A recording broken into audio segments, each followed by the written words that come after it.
Kurban bolğon internasionalist At! O! To! At!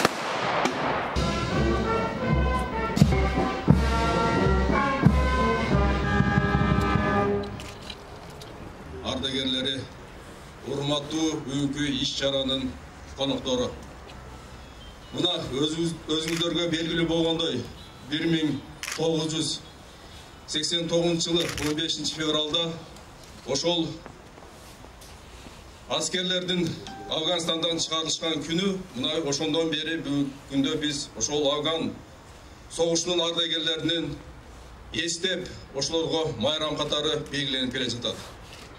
Эми баарыбызга белгилүү болгондой, Советтик армияга чакырылып, биздин Кыргызстандан 7000ге жакын биздин жоокерлерибиз ошол Афган согушуна барып келип, бул жерде жашоолорун улантып, жыл сайын ушул тынчтык болушун, андай согушка катышпаган, мына биздин чек арада тынч болбой жаткан кезде, ошондуктан мен айтарым, саламатсыздарбы, урматтуу интернационалист жоокерлер, жолдош аскер бөлүктөрүнүн жоокерлери жана бүгүнкү ушул салтанаттын катышуучулары.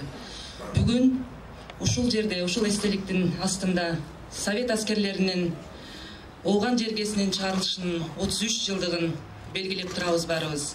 Ооган жергесине Ош шаарынан 345 биздин жигиттерибиз ал жерге чакырылып, алар аскердик антка бекем туруп, ата мекенге болгон ишенимин толук далилдешти.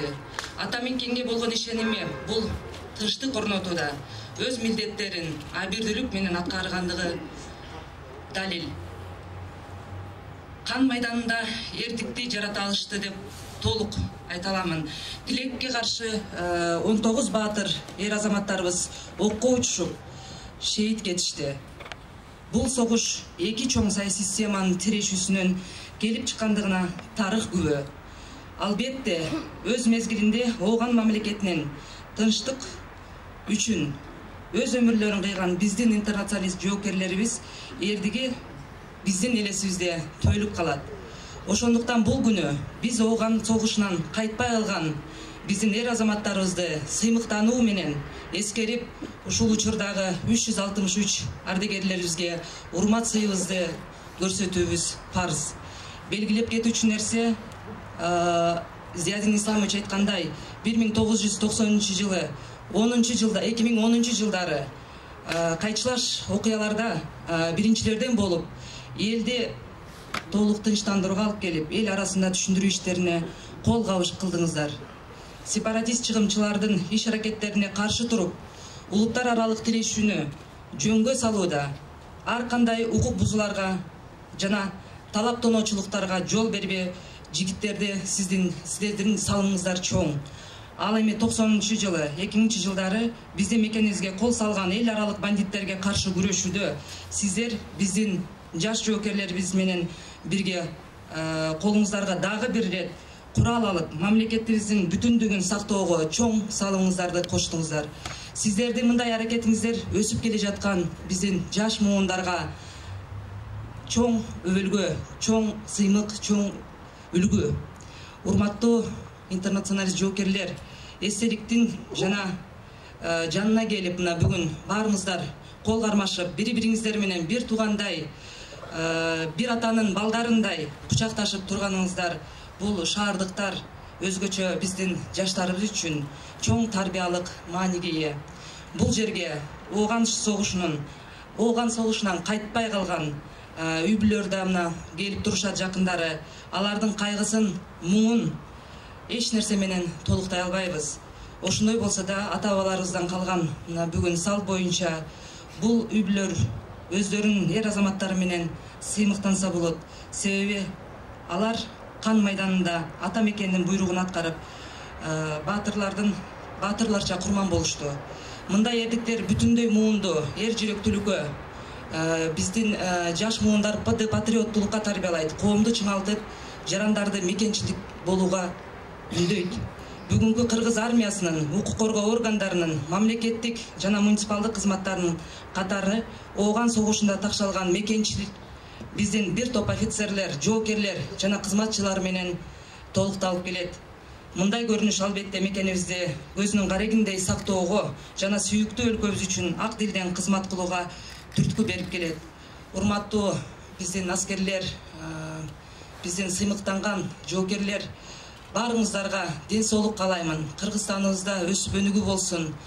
Ушундай жаман окуялар, согуш деги эле дүйнө жүзүндө болбосун. Ар дайым асманыбыз ачык, үй бүлөлөрүбүз бүтүн, жергебизде тынчтык орносун. Баарыңыздарды бүгүнкү майрамга урматтоо менен мамиле кылып, алардын баатырдык эрдигине терең таазим кылабыз. Урматтуу Ооган аскерлери, сиздерди советтик аскерлердин Оганстанда чыгып кеткенине 33 жылдыгы менен чын дилиммен куттуктайм. Сиздерге жана жакындарыңыздарга биринчиден аманчылык таалайм, ден соолук таалайм, элибизде жерибизде тынччылык болуп турсун. Бүгүнкү күндөгү аскерлер ошо сиздердин тажрыйбаңыздар менен, сиздердин үлгүңүздөр менен тарбиялайбыз. Бар болуңуздар, ден соолук болуңуздар. Чоң рахмат. История учит нас тому, что далеко не всегда благие пожелания, какими бы добрыми они ни были, удается реализовать на практике. Мне кажется, именно к этому сводится и опыт афганской войны. Самое, пожалуй, печальное, что в этот день наших народов играет особое какое-то значение, имеет особое значение. И считаем, что здесь есть. Ооган согушунун 33 жылдык салтанаттуу аземине катышуучулар, урматтуу биздин ардагерлер, урматтуу биздин баатырлар десем болот. Ушул бүгүнкү күндө сиздер ошол жакта калып кеткен, сиздердин шейит болгон жакындарыңыздарды эскерүү күнү болуп эскерип турабыз. Бүгүнкү майрамыңыздар менен сиздерди куттуктап, өзүм атымдан жана Ош шаардык кеңешинин төрагасы Салман Саткуловичтин, ошондой эле шаардык кеңешинин депутаттарынын атынан куттуктамакчымын. Сиздерге каалоорум ар дайым ден соолукта болуңуздар, үй бүлөңүздөргө тынччылык, аманчылык, мамлекетибиз өнүксүн, мамлекетибизде бекенчилик, туруктуулук болсун демекчимин. 33 жылдык эскерүү аземи менен куттуктаймын. Ден соолукта болуңуздар, үй бүлөңүздөр менен тынч болуңуздар. Ушундай ар дайым кыргыз элинин жаштарын тарбиялоодо өзүңүздөрдүн үлгүңүздөрдү көрсөтүп жүрүңүздөр. Ушу биздин жаштар келечекте патриоттуулукка, элди, жерди, чек араны коргоого ар дайым даяр болууга сиздердин салымыңыздар көч. Ошону менен бирге Ош шаарынын мэриясына, Ош областынын губернаторунан жана Ош гарнизонунун командованиясына ушул жерде турган Ооган согушунун ардагерлеринин атынан ыраазычылыгымды билдиремин. Бүгүнкү ушундай кечелерди, иш-чараларды өткөзүп бергениңиздерге чоң рахмат. Ушул биздин Афган согушунун ардагерлери ар дайым Кыргыз Республикасынын тынчтыгы үчүн жана Кыргыз Республикасынын Ош шаарында ар дайым тынччылык болуш үчүн түнү күнү даяр деп эсептеймин.